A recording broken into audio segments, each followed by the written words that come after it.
Welcome. Good evening to all distinguished delegates here for this dinner on titled DPI and AI. I'm especially happy to welcome Nandan and Rohini Nilekani, who will lead this discussion. My name is Arun. I'm a professor at Ashoka University, which is a private liberal arts university in Delhi. I'm also a non-resident senior fellow with ORF.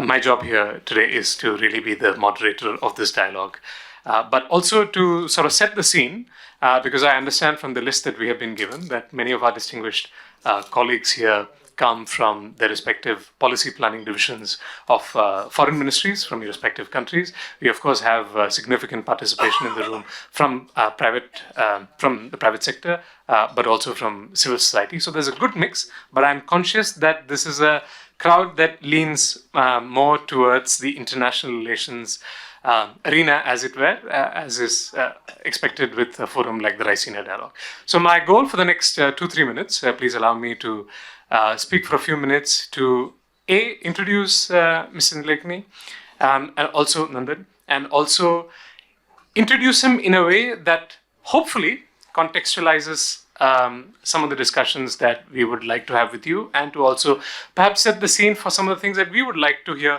from you about things that we as India should learn, and maybe some of the developments that you have been following that are happening in India and in Asia, in other economies of the world where digital public infrastructure is also really taking off.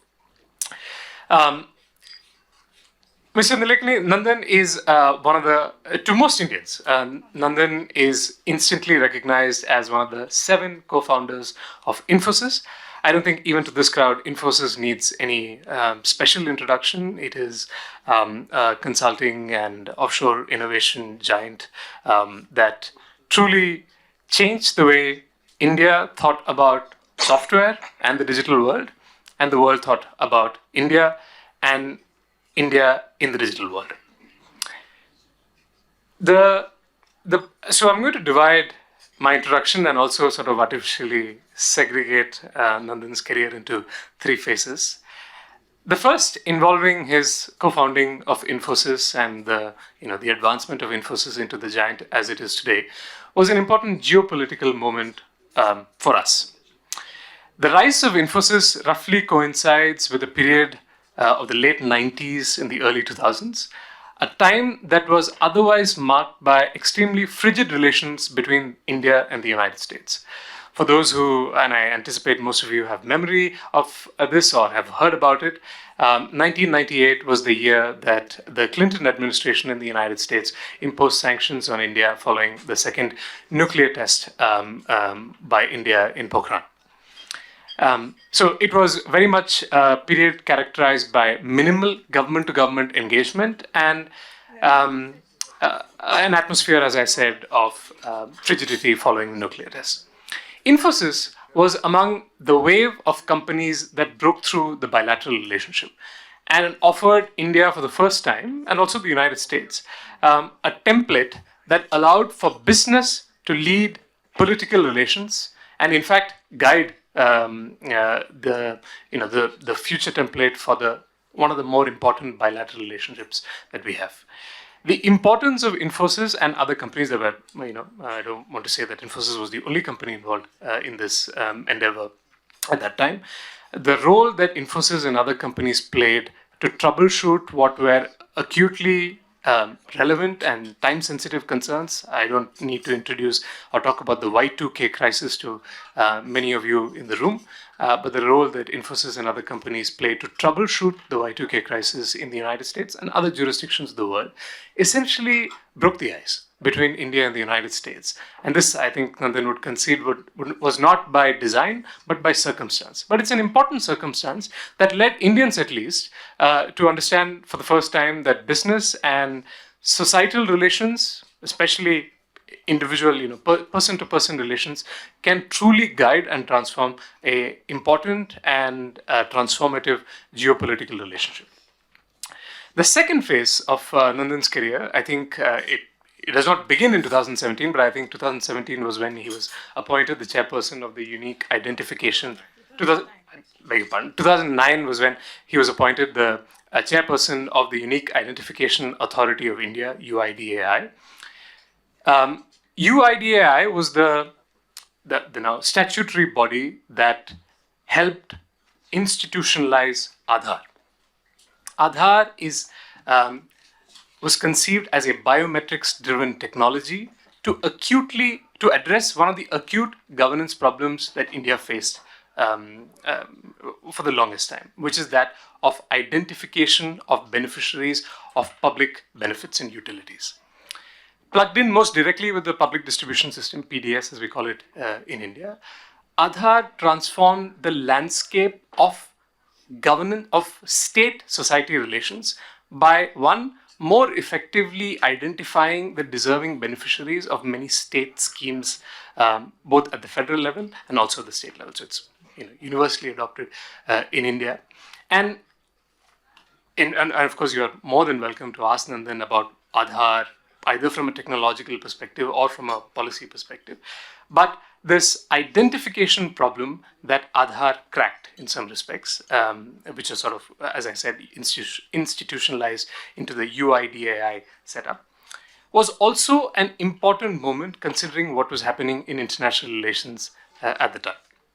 In the middle knots and the early 2010s, there were a couple of realities that were beginning to be realized by the states.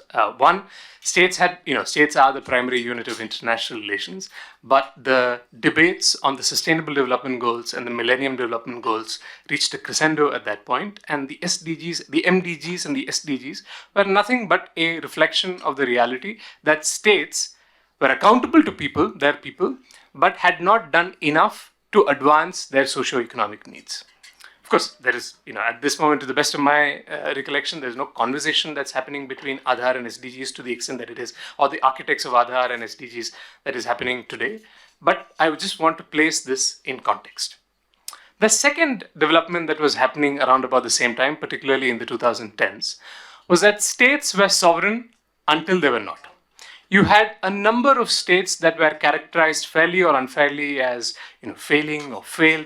Their primary problems stemmed from their inability, for reasons of capacity that had to do with history, legacy of colonialism, entirely justifiable reasons, but ultimately to do with a lack of capacity to address the socio-economic needs of their citizens. And if you notice, there's no simple linear relationship. It used to be the case that the countries that did not have this governance capacity to address the needs of their citizens, those were the countries that also had incursions of sovereignty. Sometimes there were overt incursions of sovereignty, or sometimes their sovereignty were taken away by 1,000 cuts. And so this development happened at a time when India was step by step modestly bolstering its own sovereign capacity, and it is a big country.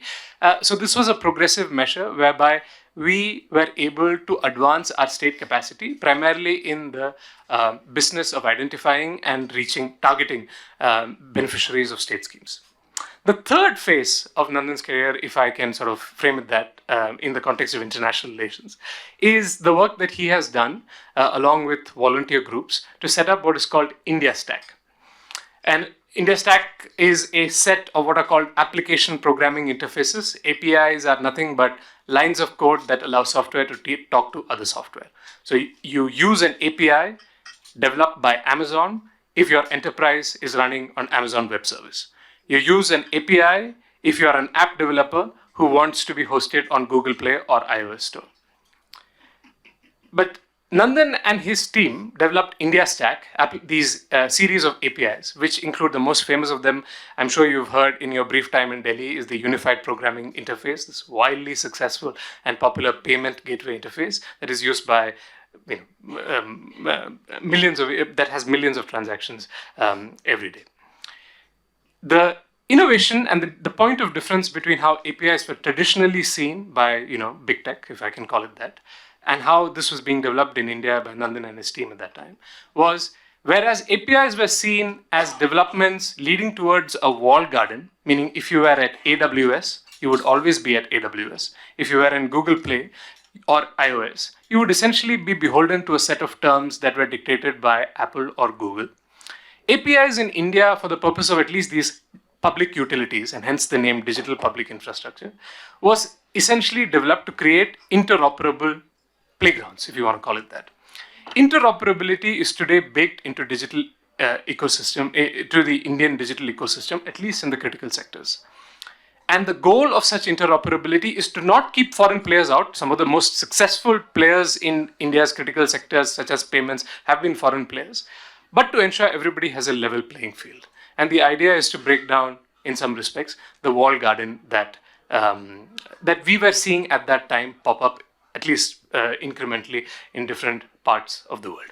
This is the third and the final phase of what I want to find, as I describe it. I'm sure Nandan has many more innings left to play. But I want to cap it off by saying the work increasingly of Nandan and Rohini has turned towards artificial intelligence, and you have already been baptized, as it were, to many conversations on AI in the one day that you've been here at the Raisina dialogue. And they have independently and jointly incubated several institutions and non-profit entities that use AI in sectors that adequately need addressing in India and still have a long way to go, including education, healthcare, and so on. And so the final message that I want to say, although I present a view of, there were things happening in the international relations scene that India seemed to have come ahead of, I think nothing could be further than the truth. It just so happened that Nandan has been a key figure on many technological developments that have, I think we can say with some humility, placed us ahead of the curve, especially on things that are important to you, such as sovereignty and interoperability. And the hope is that we can have a fruitful discussion on how some of the DPI and AI-leaning DPI today can help you embellish some of those themes that are important to you from a policy planning or a foreign policy perspective. So with that brief introduction, forgive me if I have spoken too long, I want to hand it over to Nandan to speak for a few minutes, after which we will have open discussion. Thanks. Thank you, Arun, for a great introduction. So I'll briefly speak about what we have done in India on technology, and then speak about what we are planning to do on technology. I think several years back, there was the idea that how do you give everyone a unique identity? Now you're wondering, why would you want to do that? Because in countries where everybody at birth has a birth certificate, that is the unique identity which they can use subsequently. But in a country where in many states more than half the children born did not have birth certificates, they were essentially documentless and stateless, and not having that was an impediment for the future. They couldn't travel on a bus or a train or a plane, they couldn't get a job, they couldn't answer to the policeman who stopped them on the road, and so on. So that's how the government had the idea that everybody should have a unique ID. And the second reason for that was that India was building a welfare state. And as the welfare state started distributing welfare benefits, it found there was a lot of inefficiency, fraud, and diversion of benefits. So both to tackle the efficiency issue of welfare benefits as well as to give everybody ID in the new world, they appointed me to run this thing called UID-AI. I was employee number one of this organization. And we, over the course of about 4.5 years, we built a ID system which was online, which worked on the cloud essentially. It could be verified biometrically, which means you could use a fingerprint or iris or photograph to verify. And all it did was say John is John. It didn't get into what he was entitled to or something. Just proved that he was the person he claimed to be. And today in the world of AI, this is called as proof of personhood. But we did this 17 years back. So now every Indian has this ID. So there are about 1.4 billion Indians who have a digital ID which works online. They can use it anywhere. And it's used about 80 million times a day for verification. And then on top of this ID, we built the capacity to do what's called KYC, know your customer, which is required to open a bank account or to get a mobile connection. And that was used under Prime Minister Modi's leadership to build the world's largest financial inclusion program, where close to 700 million people opened new bank accounts using the ID, which in turn laid the foundation for the world's largest direct benefits program, where money is digitally transferred in real time to everybody's account if it's a pension or or if there's an emergency or there's a climate issue. We have all infrastructure now, the plumbing to make this very efficient and 100% accurate to goes to the right person. And then when we are thinking about it, we had to figure out how to get people to withdraw money from their bank accounts. So we built a whole network of 1 million business correspondents where people can use their ID and draw money out. Then we said, why do people even have to withdraw the money? Why can't they just spend it from the account? So we built the world's largest payment system called UPI, Unified Payment Interface, which is used by 500 million people today to make digital payments. And this system does about 21 billion transactions a month. It's much larger than any global payment system. And it's free. When you pay somebody 10 rupees, they get 10 rupees. So it's a friction-free public utility. And then we also built a system on top of this where people could use the digital footprint of their activity to get access to credit and other things. So what began as a program to essentially advance welfare benefits has now become a program to provide the ladder of aspiration. But not just for 1 or 2 people, for 1.4 billion people. So somebody can use the ID. Somebody can get the ID, which is very easy to get. With that ID, they can open a bank account, they can get a mobile connection, they can start a small store. In that store, they can start taking UPI payments all digitally. Then the digital history of the payments, then they can take it to a lender who gives them a loan on the basis of the business they're doing, and they can grow their business. And if they want to learn a skill, they can go to a skill place, get a skill certificate, which they can keep on their phone and show somebody else. So the whole thing is actually a pretty elaborate digital system at population scale, at a low cost, very frugal, and built here, and built in a way that its complete sovereignty is right here. So we did start by saying we want to create some sovereign stuff, but it ended up becoming a very strategic thing because it provided the sovereign strength in many areas. So this has now become a part of everybody's life, and it has contributed, we believe, to inclusion as well as to the economic growth that you're seeing in India today. So you're getting that growth because you've built an inclusive architecture using digital technology that allows everyone to participate in society. So we then said, let's take this globally, and we worked with other philanthropists, my wife and I, and we have built a whole infrastructure to take this to many countries. And our goal is to get to 50 countries in 5 years. We got to about 39 countries who use some form of the technology approach that we have done here in those countries. So that's another part of that. But I think now the challenge obviously is about AI. Now, clearly there are a lot of issues on AI, but we think that the real value of AI for a country like India, and I think for many countries, is not the technology, but how useful is it for human beings? Otherwise, what's the use of all this stuff? So our focus here is on AI diffusion. In other words, how do we put this to work for people? Because one of the reasons why Indians are willing to accept technology, they've seen it doing good for them. And we want to continue in that strain. And we think AI, there is a race to the top and a race to the bottom. The race to the bottom is the promise of huge job loss, the fact that you have all this fake stuff, fake news, fake this, fake that, the addictive nature of AI, the fact that it's really, you're really seeing all the harms of AI. And the race to the top is all the promises being made. AI will cure cancer, AI will solve world hunger, and all kinds of things. But in the reality, in the real world today, the race to the bottom is much faster than the race to the top.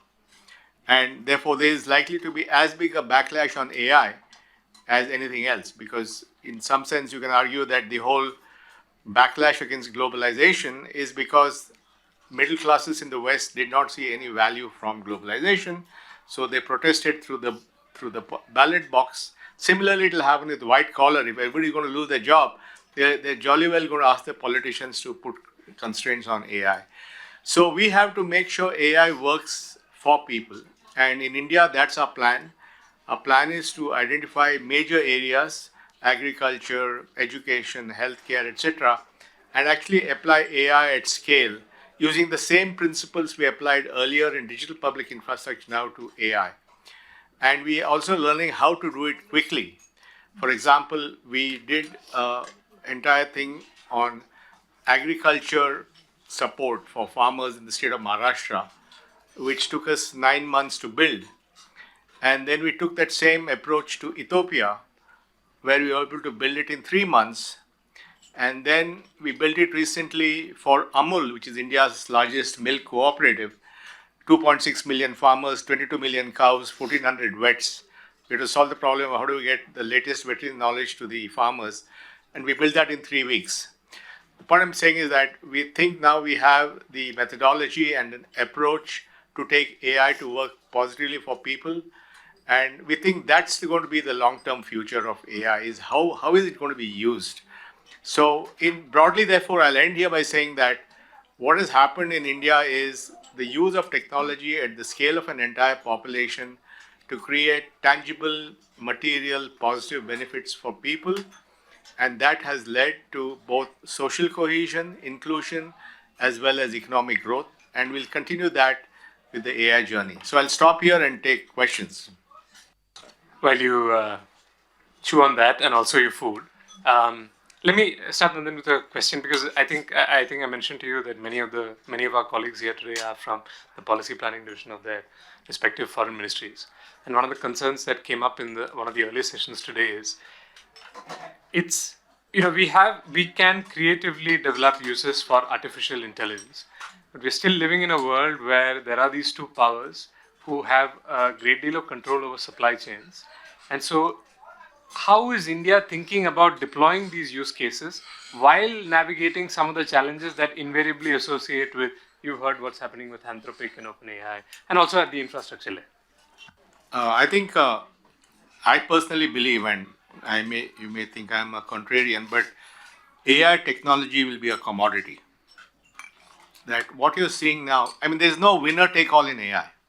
And, when you have a race in technology because you believe that if you're first there, then you'll be able to catch the whole market. And you can say that has been true in earlier eras. There are only two people who make mobile phone operating systems. There are only three people who provide cloud services in the West, and so on. But AI will essentially get commoditized because of two, three reasons. One is the massive capital being thrown at it both in America and in China. And therefore, you'll have a large number of very large companies that build technology. In the US, you have 5 companies that build frontier models, maybe a sixth. And in China, you have at least 5 building frontier models. And also, the knowledge of building this is disseminating around the world very fast. So if you have enough data and enough chips, you can build these AI models. So I believe that that's not where the action is. And action is really about usage. What do you do with this stuff? Now, the moment you commoditize the lower levels of AI, then you're less dependent on anyone because you can always choose to replace one supplier with another supplier or one country with another country. And people will not be able to control the access to this. So I think, and nobody can own the whole stack because there'll always be, it's such an interconnected world that there'll always be different parts of the stack. So even if somebody shuts off a company, then somebody else will do it. So I personally feel focus should be make this stuff useful to people and the rest will take care of itself. Perfect. And this is also an issue that I'm happy that he brought it, that is of concern to a lot of our colleagues who are concerned about sovereignty. And the basic argument that you see, not just from Nandan, but some of his colleagues that I've had a chance to interact with, it's fine to say that you invest in lower levels of the AI stack, and perhaps you should. There is an argument for that, if it is possible. But as long as you build use cases, it is possible for you to, one, strategically orient your economy towards those use cases, develop, advance, even the use cases change. And when there is no vendor lock-in because you're ultimately driven by the clarity of purpose in regard to your policy planning. Of course, there may be market factors and also geopolitical factors that sometimes create lock-in scenarios. But I think we are at a point of time, and I'm specifically looking at my European colleagues, where we are acknowledging a bit more the challenges of being locked into certain technology. We have one question here, ma'am, please. Just introduce yourself. Yes. Of course. Hi, my name is, sorry, this is a little loud. My name is Anna Tonko. I come from New York, and I'm not on the policy planning side. I'm on the private sector side. I run my own company called Sustainable Impact. I'm an entrepreneur. And increasingly, my work is focusing more and more in the space of accelerating consequential innovations, and especially in the deep and the clean tech space. And so some of the broader themes that I'm seeing, Mr. Nilekani, I think we're on the cusp of mass adoption for fusion energy. There will be breakthroughs within the next 5 years or so in fusion energy production, and converting this to commercial space. On the other side, we're looking at BCI, the brain-computer interface technologies that will allow, on the consumer level, people to control, I think, essentially computers with their thoughts. And so as I reflect on an excellent introduction that I think was done on your illustrious career, I can't help but wonder, when you looked at mass adoption, so you were in charge of creating trust in Aadhaar and in many systems that required complex explanations for people who probably would not have had these before. How do you ultimately create, on a societal level, trust in new systems, and create inherent buy-in and understanding at things that are not familiar, that have, as you've said, many positive but also negative drawbacks? And how do you do this across different cultures? So it's maybe a bit of a more on the philosophical front, but I'm curious if you also have any practical reflections from your experience. No, I think adoption at scale was obviously one of our big challenges. But we discovered, and again, this was because of these factor conditions in India, it may not be true in a more developed economy, that people were hungry for an ID. People needed it because it was a bottleneck for them. It was an impediment. It was coming in the way of their lives. So they didn't have to be convinced about the need for this. So I think similarly, I think we have tried to use technology as an empowering and liberating way of giving people access to things they didn't have before. And once they get that, we didn't have any problems in selling the idea or getting mass adoption. Right? Just to give you a sense of the scale of what we did, at peak enrollment in Aadhaar was 1.5 million people a day. So we had 35,000 enrollment stations around the country, each enrolling 50 people, and they were all full. So that's the scale at which we had to do it. So if your purpose and intent is right, if you can explain clearly the value proposition, the benefits, and you keep it simple and hide the complexity behind, we think that you can drive mass adoption. Hi, I'm Charlotte from North Star. I live in Australia. I'm also private sector, and actually my question was very similar to yours, so great kicking us off. Nandan, I'm really curious to hear from you, in addition to this question around change adoption, which we see to be a challenge in almost every industry with human behaviour shift. I'm curious to hear, what do you observe in other leaders having sort of being capable to horizon scan and see problems and challenges that aren't yet here, to be able to envision and create and innovate solutions that aren't yet available? What do you see other leaders could be learning or really need to start stepping into in order for us to really face the challenges that are coming down the pipeline next? Well, I think, in India, we're very fortunate because of the alignment of multiple factors. We had a political leadership that understood technology and believed in technology. We had technologists because India was, as he explained, so much of the world's development happened here. We had the talent to actually make all this happen. And I think, by and large, people had nothing. So they saw something as positive.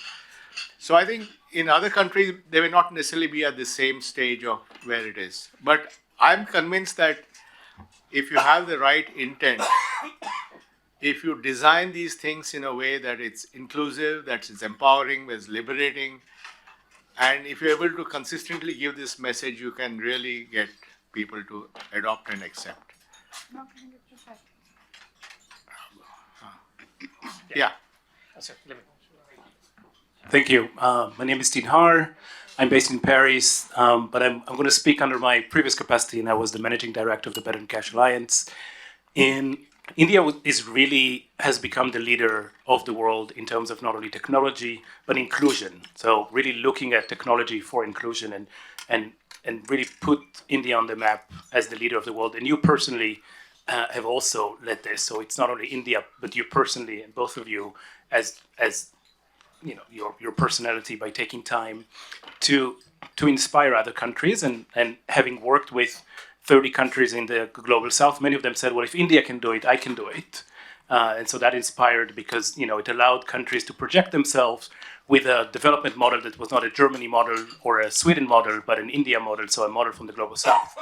But very often when I was speaking to government officials in those countries, they said, if India can do it, we can do it. However, we don't have the talent that you just mentioned. India is a powerhouse of brain power, of smart people. It's the biggest, the Silicon Valley of the world, the biggest Silicon, obviously. So how do you gap the talent? How do you bridge the talent gap in places like Ethiopia, like Senegal, like Mauritius, like Mozambique?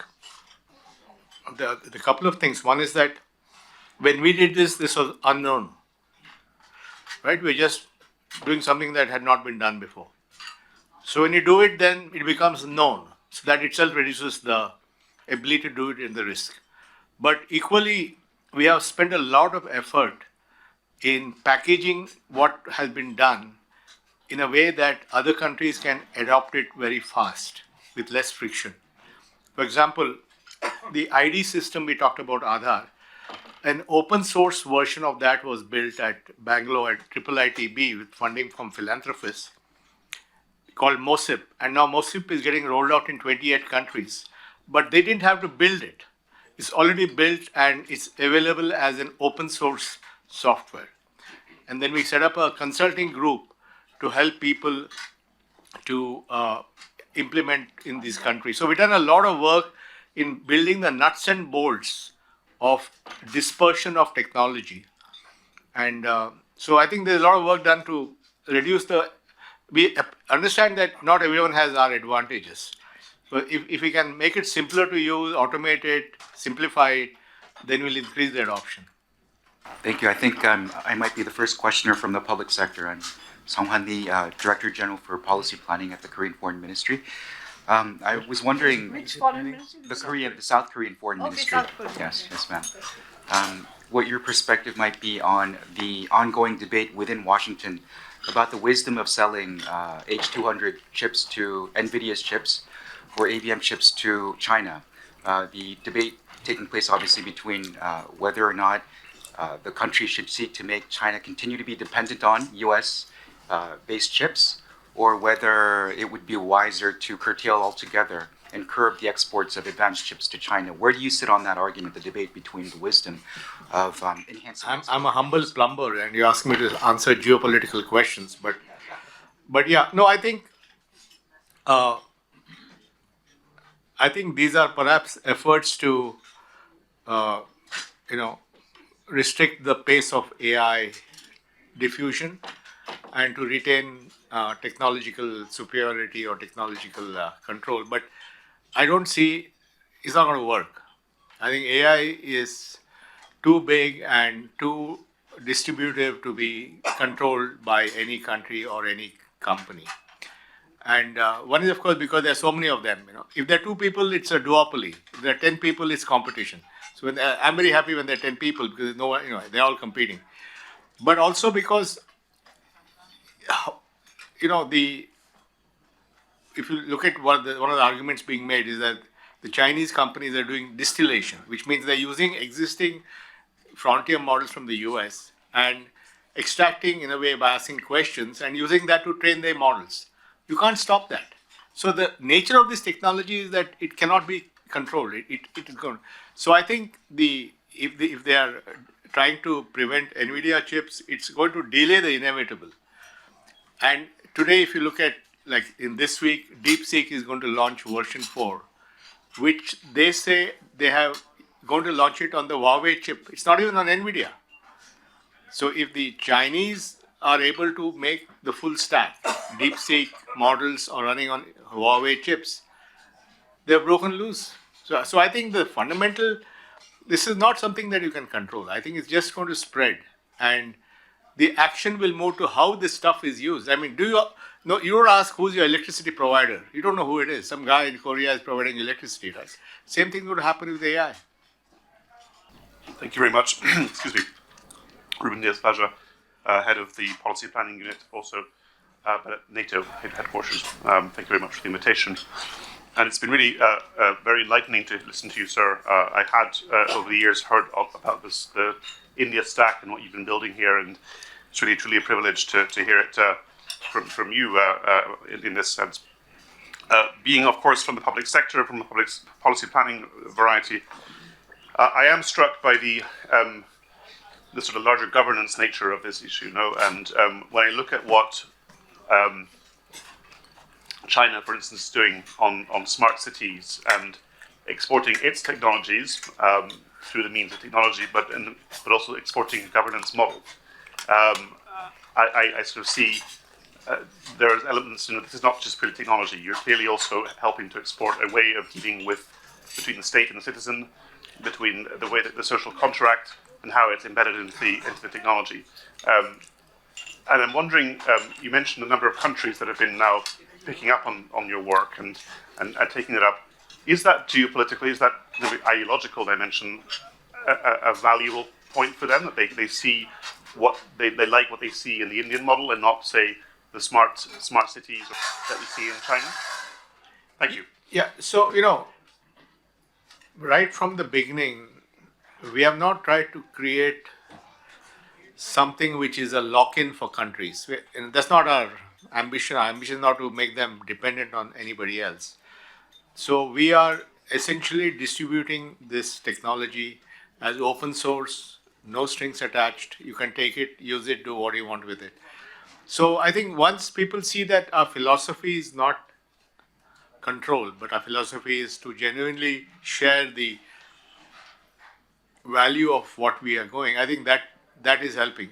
You could argue it's part of India's soft power. I mean, you could argue that it's, India is getting a good name because of this. So that's certainly true. But there's no financial benefit, nor is there a control benefit, because we really think that if the world's countries are going to implement technology at speed and scale, you can't do it by just going to a bunch of vendors. It's not going to happen. You need this kind of ability to build your own capability. So that's the goal. Hi, I'm Kevin Barron. In my previous life, I was a Pentagon reporter covering the military for 15 years. And the biggest story in AI right now in the United States is Anthropic and the war with the Pentagon. And I wonder if what you're saying, or how what you're saying, applies to the world of national security and exquisite technologies where there only are a few vendors who can provide the type of AI that the Pentagon or the CIA may need. That the whole argument was Anthropic was the best, and that's why they were the one, and now they're not. In a world where we have major political figures battling over a few companies who are the only ones able to provide what they provide. No, I think Anthropic is very good. I know Dario pretty well, and I respect them. But they will find others. If the American government Anthropic doesn't play ball, they'll find somebody who plays ball and who's not going to stand on saying you can't use it for this and you can't use it for that. So I think nobody has the power to control this, because there are many people operating. Look at the US. You have Anthropic with Claude, you have OpenAI, you have Meta, you have Elon Musk with XAI, whatever. I mean, you have Google with Gemini. That's 5 right there. And then at least 3 other guys who claim they're going to build frontier models. Go to China, there's Quen from Alibaba, there's DeepSeek, there's Minimax. So this technology is just going to diffuse. In India, last week we had a company called Sarvam, which launched an Indian large language model with 100 billion parameters. Now, a year back, without 100 billion parameters was cutting edge. Today, a trillion parameters is cutting edge. But what they built here is what, say, somebody else built last year. So this stuff is just going to keep, you can't bottle this stuff and say only I have it and you only buy it from me. It's not going to happen. I'm Rajiv Mantri. I work in the private sector in India. So my question was more on where does DPI go from here in the AI era? So you explained the different layers that enabled first the identity layer, then the payments, and the lending, and then few other things which have now come on top of even that lending. So as we see more AI diffusion, what types of DPI could emerge? I guess we are looking at fifth, sixth, seventh derivative now in terms of if you look at the first foundational derivative as Aadhaar. No, I think basically AI in DPI or whatever is how do you accelerate rapid adoption? How do you accelerate rapid diffusion? And therefore, it's how do you create the rails by which you can quickly replicate and implement something? I'll give an example of DPI kind of thing. One of India's challenges is language. We have 22 official languages and a few hundred languages and dialects, and a lot of small tribal languages which very people speak. Now, computers couldn't deal with that, but now we have worked and created an open source data set of Indian languages, which has actually collected samples of voice in 22 Indian languages, which is a public good. Anybody can use it. So you can be Meta, you can be Sarvam, they all use it. So that by creating that public good, you're accelerating the diffusion of use of Indian language in AI, which means that you're improving inclusion. So today, there are a Bhil tribe in Nandurbar in Maharashtra. Also, they are in Madhya Pradesh. In 3 weeks, they have built the AI capability in Bhili, which is their language. Unimaginable. Which means that now a Bhili farmer will get data or information on the chatbot in their language. We couldn't have done this before. So these are all using AI to massively increase. So I think we will have those kind of ideas, all of which will help in propagating AI at speed and scale, learning from our experience earlier. Can I ask a related question? What would, if a country wanted to embark on this DPI journey, and maybe they'll be, I don't know, for lack of a better term, AI native, what should they do differently from India that learns from the drawbacks that we face? No, I think, what is the problem you're trying to solve? I mean, in India, we had to solve the problem of identity, so we had to start there. In the West, you don't need to solve that problem. But I think there is a huge need to use technology to create interoperable systems which reduce friction for people to get a job, people to get access to education, people to get more learning for a farmer, whatever it is. And that's how you will create a positive environment for AI. Because AI can do huge gains and it's going to do huge harms. And if we don't watch it, it's going to do harms and then you're going to have a big backlash. So I think governments and policymakers have to look at how do we use AI to create positive benefits for the citizens. The starting point for different countries will vary. But if you sit down for some time, we'll figure out how we can apply it to a different country's needs. Hi, my name's Alexandra Siddle from the Australian Foreign Ministry. A question about scale, because you're talking about millions and millions and millions of people. The countries in our region are often microstates, and I'm interested in whether what you propose that works for billions of people can work in countries that are micro in nature. Sure, of course it'll work there. We had a problem, we had 1.4 billion people to worry about. If you have only 10 million, then you can do the same thing for 10 million, so it's not a big deal. 10,000. 10,000? Okay, we can do that too. Actually, I'll just like to ask my wife to speak because we work together on education and how we're applying AI in education and so on. So Rohini, can you just share a few words? Yeah, I always start by saying I'm not a techie, okay? So I firmly believe that we have to be technology enabled and not technology led. So my job in the team is usually to figure out whether that's what's happening or something else is happening, because the technology can really be quite sexy, and then you go down that rabbit hole. So my job is to look at people, citizens, and look at whether are we really enabling more dignity, agency, and choice in the design of whatever we try to develop for people. So we've come up with, so when you look at countries around the world, it's not about, we're not a solution chasing problems. We're genuinely doing some forms of deep listening to say what are the problems that have to be solved, and then whether these frameworks that the team has developed together with under Nandan's leadership over so many years, will they apply or not, and whether incoming technologies like AI will really help to accelerate the dolphining of solutions, as we call it. So there are 3 or 4 principles that we think we rely on, we try our best. One of them, as I said, is please be technology enabled always, but not technology led. When you design for something, ask, are you distributing the ability to solve, or are you pushing your solutions down some nice fancy pipes? Can people learn to be part of solving rather than buy or take your solution? We keep asking ourselves that.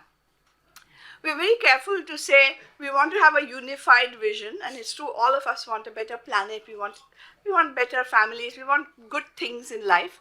So unified vision, but not a uniform way of applying that vision, because diversity matters, and as we have seen, I've been doing work in the social sector for 35 years, that problems are best solved in their own contexts. So how can we scale up diversity and contextual problem solving? And we have learned through many, many mistakes. Some other dinner we can talk about all the failures and mistakes, but that when you're designing, when Nandan talks a lot about speed, scale, and sustainability also, that we have learned that small pilots, if they're designed very intimately, they always succeed as a pilot and fail when you scale.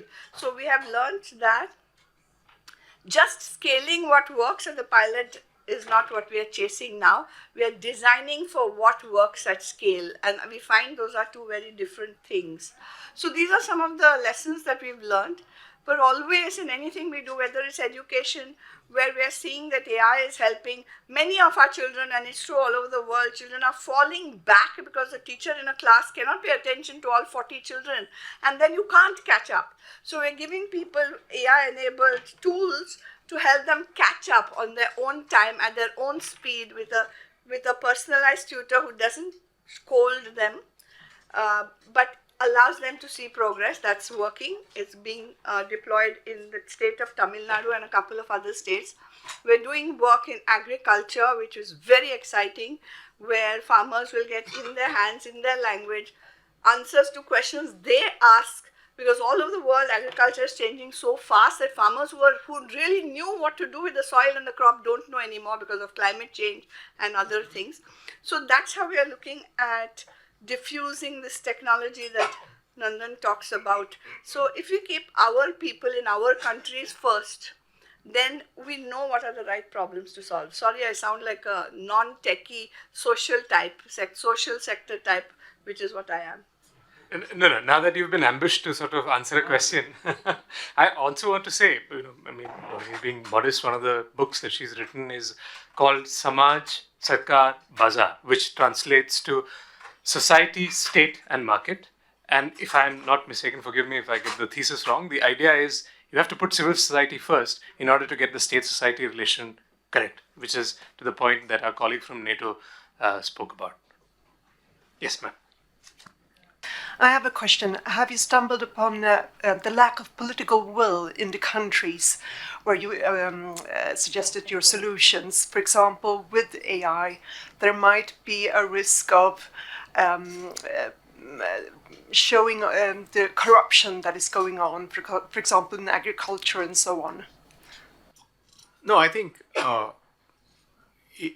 if there's no will or no interest in implementing these things, then it's unlikely to take root.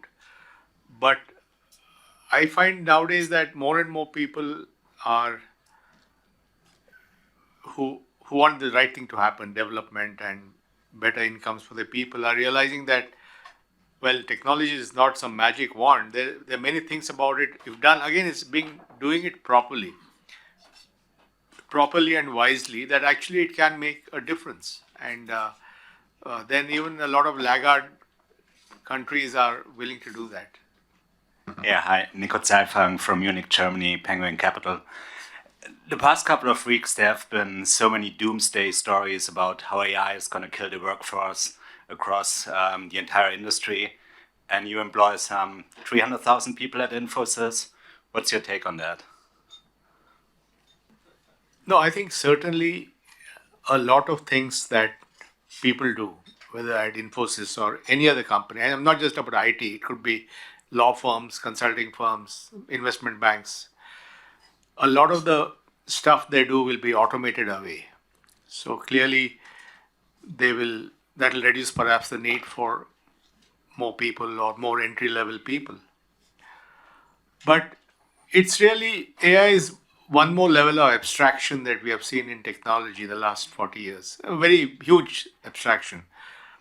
And you will still need to figure out how to make it work in the real world. So, in fact, we think that in the next 10, 15 years, the demand for making AI transform companies and countries will far exceed the work that is getting automated. So, in short, we are positive. Can I ask you, somewhat provocative, what does AI mean for elites across the world? Elites, people who are representative of this room, heading important positions in foreign policy, domestic policy, heading companies, founders, think tanks, intellectual elite. What does it mean for elites in terms of their say in the running of the international order? Okay. I mean, I don't know. But I think one is, of course, there's this sense of dread or the sense that matters are out of their hands, right? There's a sense of inevitability, and it often suits the providers of these technologies to make it sound inevitable. Right. Because inevitable is a form of intimidation and saying, look, you can't do anything about it, so just accept it. And that's not the way I would like to think about it. I think, sure, they can say that, but we have to, wherever possible, direct it. And policymakers have a huge role in doing that. And second is, I think, who else will want to make technology a force for good except policymakers? Right. It's not just playing defense. It's not just saying, okay, let's prevent harm from these guys. It's about how do we take this and repurpose it in a way that adds value to society. That has to be a lot more of that. Álvaro Invernon from the head of policy planning in Spain. I would like to ask one question I was reading this book, Enshittification, about the platforms, how they start from to being so open and doing a very good job, and how little by little in social networks, search, and I don't want to mention by name, but almost every platform at some point gets enshittificated, meaning that commercial interests are more important, disinformation is quite, and many of those social issues you were mentioning, they were not taken into account. And if we think that the huge investment that those companies in artificial intelligence, they need, and the not huge income that they're receiving, do you think that in a few months or years, we are going to face the same problems for artificial intelligence? We are going to debate more about disinformation or commercial interest, or the quality of the output of those is going to be worse. Thank you. No, I think you will see that. I mean, already 52% of the stuff on the web is AI generated. It will become 90% very soon.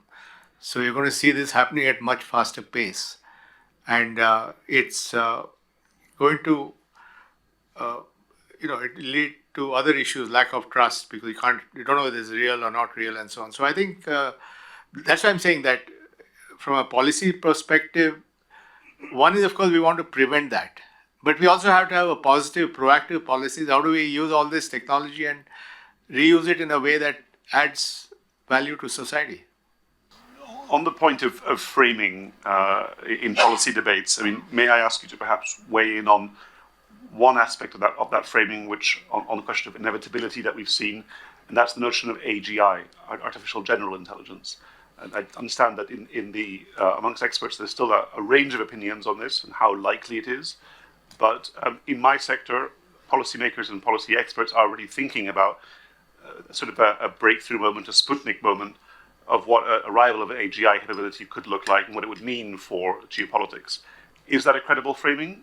Is that perhaps, or is that hype, in your opinion? No, I think the AGI framing was used to drive investment in this business. Because what is the AGI framing? It says, the first guy who gets to AGI wins. Whatever the hell that means. Right? So suddenly I reach this miraculous point when I have this sentient AI which knows everything. And then I take over the world. I mean, nobody else is going to do it.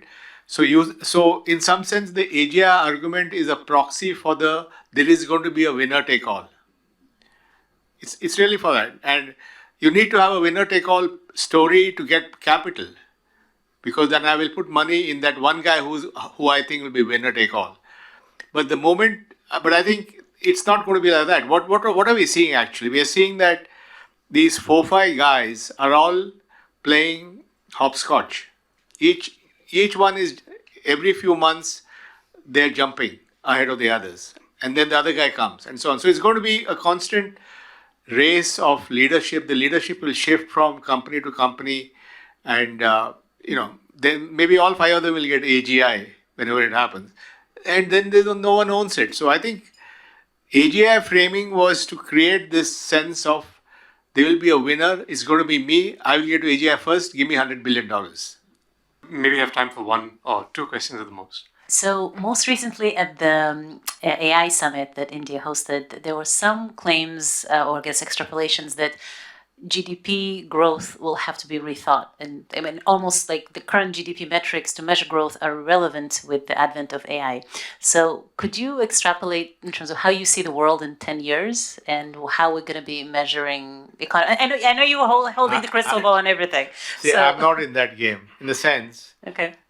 I don't claim AI will fix world hunger. I don't claim AI will fix cancer. I don't say that AI will lead to 20% GDP growth. I think a lot of these are just statements to justify what's going on. Because the thing with AI or any technology is that we should not extrapolate personal productivity to societal productivity. If I, as a human being, I use Claude, I write code faster or generate a website or I do something that genuinely makes me more productive. But the moment I take this to a group of people, the productivity drops because human beings now have to interact. I take it to an enterprise, it drops even further. I take it to a society, it further drops. So productivity of all this conversation is saying my individual productivity has gone up, therefore the world will become productive. But that's rubbish. It's not going to happen.